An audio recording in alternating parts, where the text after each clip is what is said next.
Bonjour à vous, le signe de la Vierge. On se retrouve pour vos deux tirages de décembre 2024. Donc j'espère que cette vidéo va vous parler, qu'elle va vous aider, qu'elle va vous apporter des choses. Bien évidemment, pour que ce soit le cas, il faut que ça résonne, il faut que ça vous parle. Donc c'est ok s'il y a des tirages parfois que je fais qui ne vous parlent pas, tout simplement pas adressés à vous.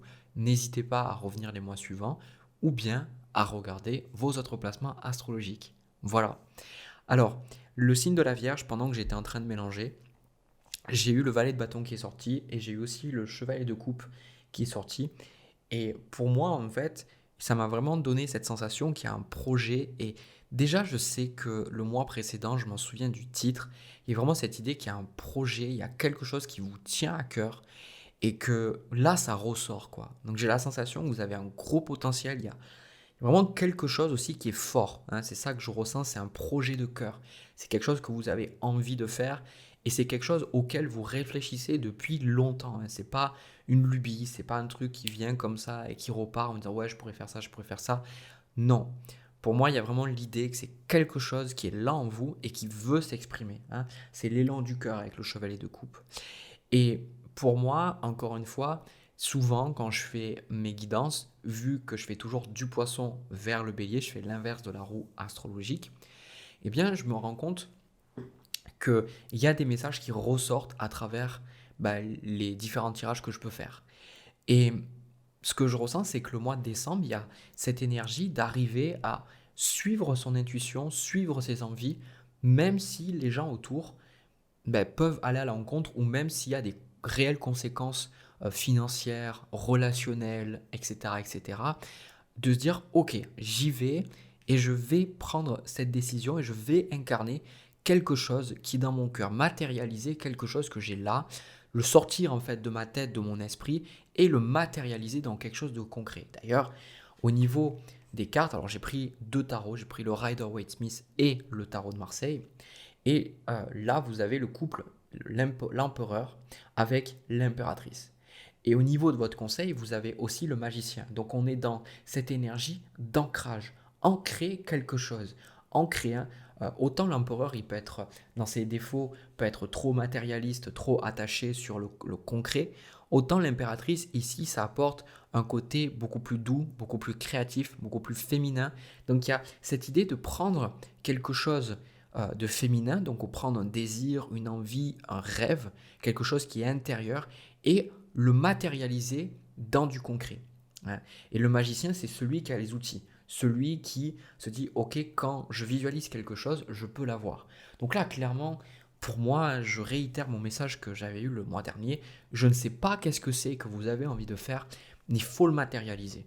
D'accord? Que ce soit un bouquin, que ce soit un projet, que ce soit un projet de déménagement, de lancer une entreprise, j'en sais rien. Mais il y a un projet là qui est vraiment important et d'ailleurs vous êtes bien centré parce qu'il y a beaucoup de gens qui disent oui mais je suis pas sûr, on retrouve cette carte de l'amoureux ici, ce choix, on va en reparler, mais vous, la carte qui vous correspond c'est ce 9 de coupe, vous savez qu'est-ce qui est bon pour vous.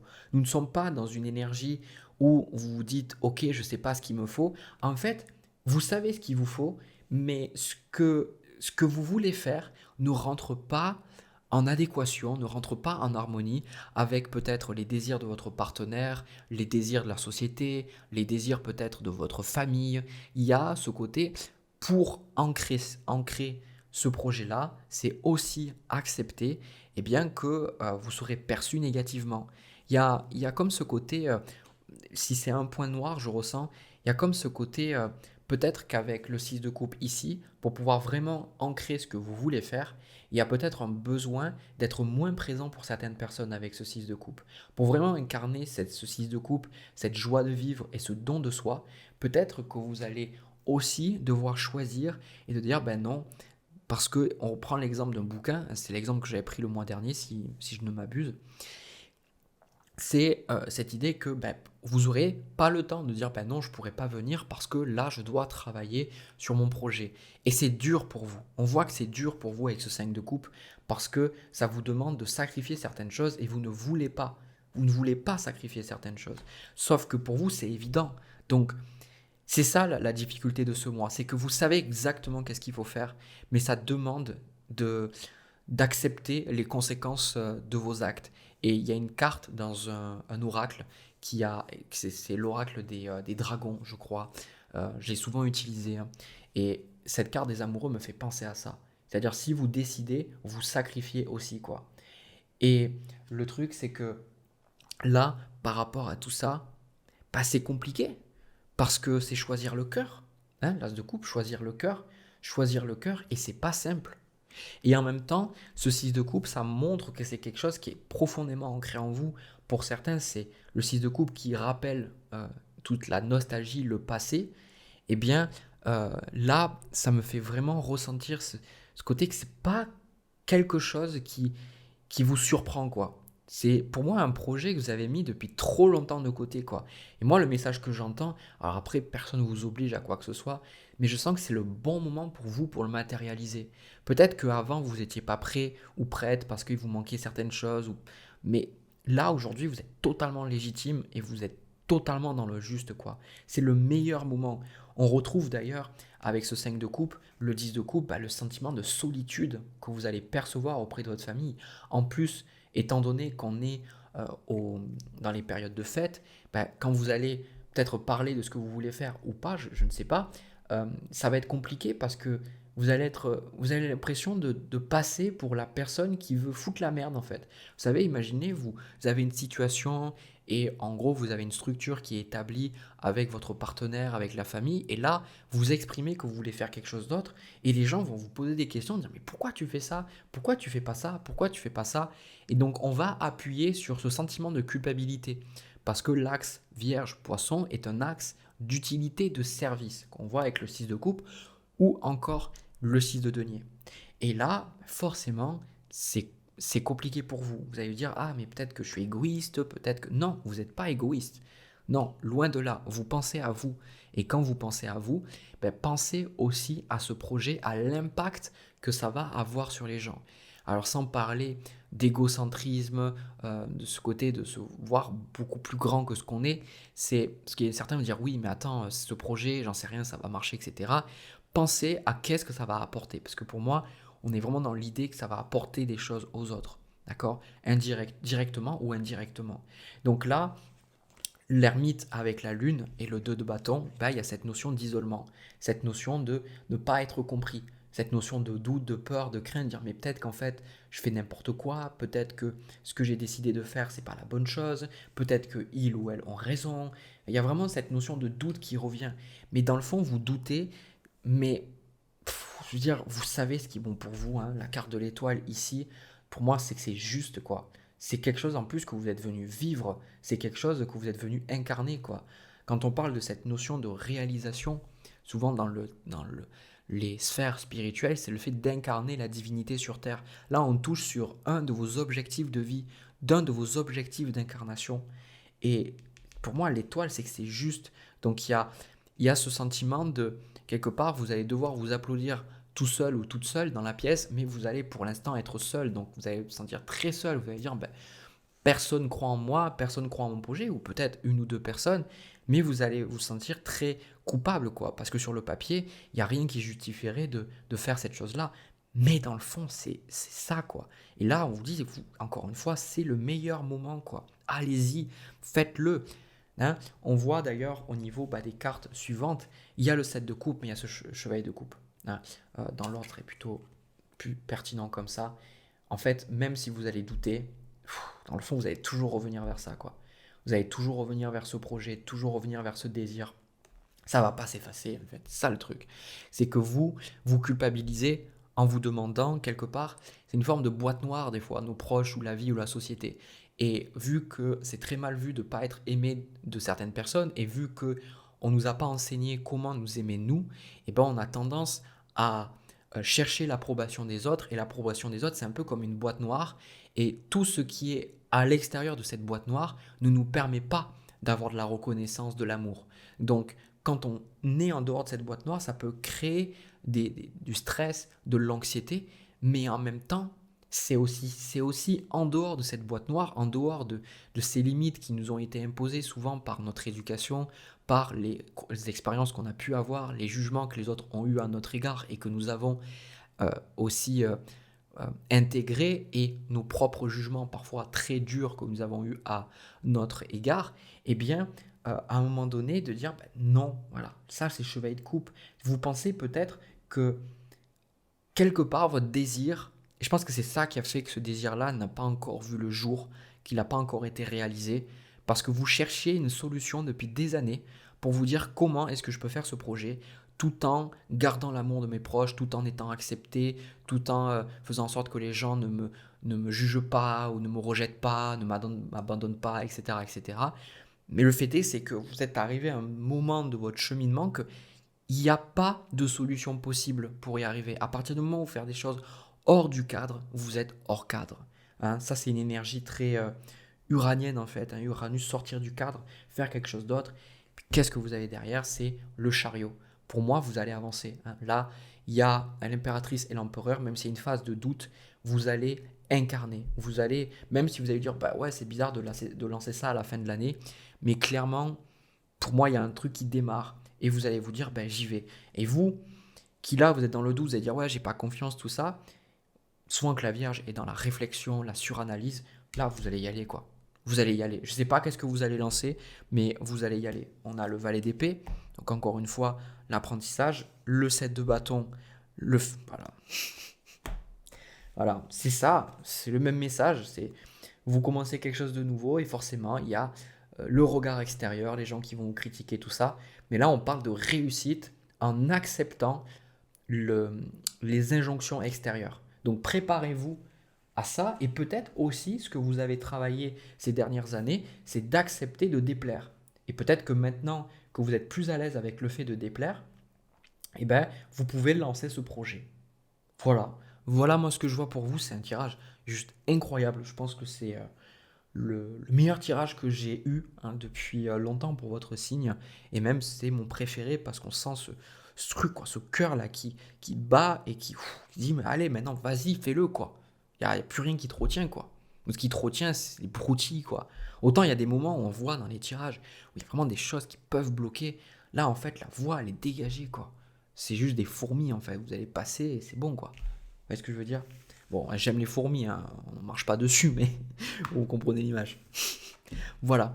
Mais écoutez, là, je vais reprendre mes cartes et on va passer à votre deuxième tirage, votre tirage sentimental. C'est parti. Alors les vierges, pour votre tirage sentimental, avant de commencer, j'ai envie de vous annoncer qu'il y a ma journée d'initiation. Je ne sais pas pourquoi j'ai du mal à dire initiation. À l'astrologie le 14 décembre, donc les places sont limitées. Si ça vous intéresse, eh bien, il y a le lien dans la description et il y a aussi le lien vers mes guides gratuits d'astrologie si vous voulez aussi apprendre à décortiquer votre thème et ceux de vos proches. Voilà. Ce que je ressens pour votre tirage sentimental, euh, alors, ce tirage peut être vu de plein de façons différentes. Au début, j'ai vraiment eu la sensation comme si ça pouvait parler de quelqu'un d'un peu trop présent et j'ai plutôt la sensation que en gros, ça peut être un tirage qui va parler d'un membre de votre famille, mais j'ai la sensation que vous voulez la paix, quoi. C'est, je ressens dans votre énergie, en fait, As de bâton, Reine de denier, même quand je regarde la carte de la force, ici, ça me fait penser un peu, juste, vous voulez juste la paix. C'est ce côté, vous voulez pas qu'on vous presse, vous voulez pas que, voilà, de tout changer de but en blanc, et il se peut soit que vous ayez une personne en face de vous qui sache exactement ce qu'elle veut ou à un moment donné vous lui dites bah, je suis pas prêt ou j'ai pas le moment, c'est pas le moment ou j'ai pas, ça peut pas se faire, etc. Et vous êtes là en disant mais euh, juste du temps quoi, c'est ça que je ressens quoi. Il y a un côté peur aussi de s'engager dans quelque chose et la personne en face est très intelligente quoi. On a cette carte de la reine d'épée, on retrouve aussi la carte de l'impératrice. C'est une personne qui, pour moi, peut très très facilement découdre vos mensonges. C'est pas tellement des mensonges, mais des excuses que vous inventez pour qu'on vous foute la paix ou pour qu'on vous laisse tranquille. On sent que vous avez besoin d'espace. Peut-être que vous avez trop eu le sentiment d'être pompé.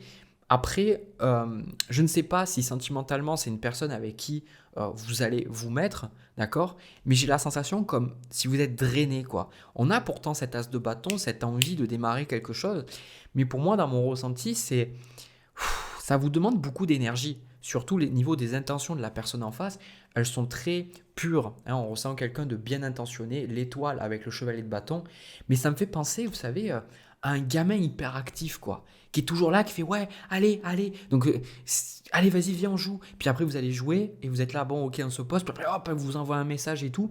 Donc ça peut être un membre de votre famille qui fait ça, et vous, vous êtes là, en mode, ok, c'est bon, et vous envoyez un message, puis la personne, elle vous répond de suite, elle vous envoie 6 messages audio, et vous, vous êtes là, en mode, oh putain. Il y a un côté, c'est fatigant, un côté, c'est drainant, quoi. On voit au niveau du challenge, le chevalier d'épée, que la personne, elle veut venir vous parler, elle veut échanger avec vous, elle veut vous sortir un peu de cette grotte, quoi. Ça me donne ce ressenti ici, le 5 de coupe, l'ermite, l'empereur avec le chevalier de denier, comme une personne qui ne veut pas abandonner, hein. Vous avez tapé dans l'œil à une personne, ou alors c'est un membre de votre famille qui est vraiment très très présent dans votre vie, mais quelque part, vous voulez juste être dans votre grotte, quand vous voulez faire votre vie pépouse, avancer à votre rythme, tout ça. Et là, le truc, c'est que la personne en face de vous, ben, elle vous sort un peu de ce sentiment de sécurité, ce sentiment de cette zone de confort. Je ne sais pas si, encore une fois, c'est une personne avec qui vous allez vraiment vous mettre sentimentalement, parce que c'est vrai que déjà, si vous n'êtes pas en couple avec la personne et qu'elle vous fatigue, bon, je ne suis pas sûr que ce soit réellement une bonne idée. Après, au niveau du conseil, on a quand même le 2 d'épée avec le 2 de coupe qui, pour moi, me donne la sensation de donner une chance à cette personne.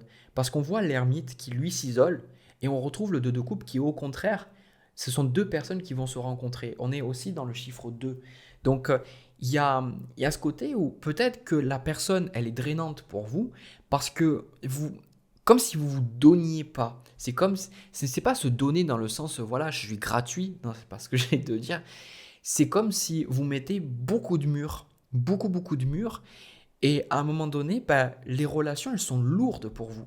Les relations, elles sont pas fluides en fait. Donc je pense qu'aussi, il n'y a pas à tout mettre sur l'autre personne, parce qu'encore une fois, avec la carte de l'étoile, le chevalier de bâton, c'est une personne qui est aussi posée, qui voit bien les choses avec cette reine d'épée, peut-être tempérament hyperactif, mais c'est une personne qui vous veut du bien, quoi, hein. Et vous, bah, avec ce 9 de bâton, vous allez un petit peu vous protéger. On voit aussi le 10 de coupe ici. Ce 10 de coupe, je me protège, je fais attention parce que voilà, j'ai quelque chose et vous ne pouvez pas vous en vouloir non plus. Peut-être avec ce que vous avez vécu, ben, vous ne voulez pas perdre ce que vous avez réussi à reconstruire. Peut-être que vous étiez en couple pendant des années, il y a eu un divorce douloureux et vous avez réussi à vous reconstruire. Et aujourd'hui, ben, vous êtes plus prêt à tout lâcher pour quelqu'un, quoi, tout simplement. Et là, moi, ce que je vois, il y a un côté roi de bâton avec le 7 de denier, qu'à un moment donné, vous allez vous affirmer, vous allez dire les choses, mais la personne va attendre. Et c'est là que je trouve que cette personne, elle doit vraiment vous apprécier, hein, pour attendre, mais je sens que cette personne, elle voit en fait ce que vous pourriez créer ensemble. Vous êtes dans une énergie de peur. Enfin, vous avez envie avec cet as de bâton, mais il y a une forme d'énergie de peur. Et la personne dit, ok, c'est pas grave, tu veux attendre, et ben c'est pas grave, on va attendre. Donc il y a comme un côté aussi avec le soleil et la carte du pendu, hein, on retrouve le soleil autour de la tête du pendu, j'aime bien la symbolique. Ça me fait penser à cette personne qui, quand vous allez la voir, elle va vous apporter beaucoup. Peut-être que le sentiment d'être drainé, c'est peut-être par rapport aux choses que vous avez à côté à gérer, peut-être votre travail, vos enfants, vos obligations. Et peut-être que cette personne, au contraire, peut vous apporter une nouvelle énergie, quelque chose de nouveau, quelque chose de différent. On voit le magicien, le 5 de denier, bah ouais, c'est ça en fait. On retrouve cette carte de la force. Waouh, ben, je veux dire, en fait, avec cette reine de denier, je pense que vous êtes très préoccupé par votre vie financière, quoi. Vous êtes très préoccupé par votre vie matérielle. Et c'est un peu comme si, ouais, le chevalier de denier avec l'empereur, c'est comme si cette relation-là, elle vous donnait la sensation que vous allez sortir de ce sentiment de sécurité-là. C'est pour ça que vous voulez à tout prix aller lentement, prendre le temps de faire les choses, etc. Mais dans le fond, hein, vous allez vraiment exprimer à l'autre personne vos craintes au niveau financier. Et je pense que ça va libérer quelque chose. Ça va libérer quelque chose parce que la personne, je sens qu'elle va comprendre. La personne va comprendre quelque chose. J'ai quand même la sensation, encore une fois, la porte est ouverte, mais j'ai quand même la sensation qu'il y a quelque chose qui peut se passer avec cette personne. hein. C'est pour ça qu'on vous dit de ne pas fermer la porte. 2 d'épée, 2 de coupe. Le 2 d'épée, c'est toujours quand il nous manque des informations. Qu'aujourd'hui, vous n'arrivez pas à trancher, hein, mais plus tard, vous allez avoir des informations qui vont vous permettre de trancher, de vous dire est-ce que je garde cette personne dans mon entourage ou est-ce que je décide de m'en éloigner définitivement. Et avec le 2 de coupe, il y a cette idée d'aller vers l'autre, de rencontrer l'autre. Donc peut-être que il y a des questions d'ordre financier et ça vous prend beaucoup la tête. Peut-être que le fait de penser à votre travail, vous n'êtes peut-être pas la tête pour penser à l'amour, quoi. D'accord. Mais dans le fond, avec la force et le valet de denier, j'ai même envie de prendre d'autres cartes. 5 d'épée, ouais, pour moi, valet de bâton, 2 de bâton, c'est ça. C'est plutôt la sensation que cette relation agit comme une forme de catalyseur. Il se peut aussi que cette personne, avec ce chevalier d'épée, elle vous mette face à certaines vérités inconfortables. Et je vais dire crûment, mais j'ai l'impression que ça vous fait chier en fait. Je pense que la personne a raison dans ce qu'elle vous dit. Il y a peut-être des choses, elle va vous parler de comment vous vous comportez. Peut-être qu'elle va vous dire, là, tu es dans tes croyances limitantes, ou là, tu es dans tes peurs, ou là, tu projettes des choses, mais en fait, tu as un problème avec ta mère ou ton père. Il y a un côté où la personne va vraiment vous dire des choses, et vous, c'est pour ça qu'il y a c'est pas le 9 de bâton qui sort, parce que souvent dans des dynamiques comme ça, c'est cette carte qui va plutôt ressortir en blocage et en conseil. Mais là, j'ai plutôt que la personne, elle vous aide à ouvrir les yeux. Et je pense que, euh, le, en gros, il y a 2 cas possibles. Soit vous allez vous rapprocher de cette personne et ça va vous éloigner d'autres personnes, parce que vous allez vous rendre compte que pour être avec cette personne, peut-être que ça va déranger, peut-être que cette personne, elle ne sera pas appréciée par votre famille, ou peut-être que vous allez vous dire c'est peut-être pas la personne qu'il me faut, etc. Mais finalement, vous projetez beaucoup de jugement et dans le fond, vous êtes très très bien avec cette personne. Ou alors, vous allez vous éloigner de cette personne et vous allez vous rapprocher d'autres personnes et vous allez rencontrer de nouvelles personnes. Et sentimentalement, il y a aussi cette opportunité de vous reconstruire et de rencontrer quelqu'un d'autre. Il y a vraiment 2 cas possibles, hein. Mais ça, c'est dur pour moi de vous dire parce qu'on a cette route fortune ici. Et cette route fortune, c'est le hasard. On ne sait pas. Donc clairement, pour moi, vous avez une idée de la relation, vous essayez de contrôler. Cette relation va vous amener à des endroits que vous ne connaissez même pas. Et je pense que dans le fond, quoi qu'il arrive, hein, cette relation, elle est très, très bonne pour votre évolution parce qu'il y a cette carte de la force avec le monde. On a 2 fois la force ici. Donc c'est une relation qui va vous aider à dépasser des blocages que vous avez. Et que rien que pour ça, je pense que ça vaut le coup de donner une chance à la personne. Ça ne veut pas dire, ok, on s'engage sur le long terme, tout ça. Non, juste laisser de la place à cette personne, même si ça peut être inconfortable pour les raisons qui ont été exposées. Voilà, et bien écoutez, on a fait le tour pour votre signe pour ce mois de décembre. J'espère que ça a pu vous parler, que ça a pu vous apporter des informations. N'hésitez pas à me le dire dans les commentaires. Et puis, encore une fois, si ça vous parle, je vous invite aussi à me laisser un petit pouce, à vous abonner. Ça montre que ces vidéos, elles vous parlent. Ça permet aussi de soutenir la chaîne. Donc, merci infiniment pour votre aide, votre soutien. Et puis, je vous souhaite de belles fêtes de fin d'année, de bien pouvoir profiter, de bien pouvoir être dans la paix, dans la joie. Vous méritez toutes ces choses. Et nous, on se retrouve très vite dans une prochaine vidéo. Bisous.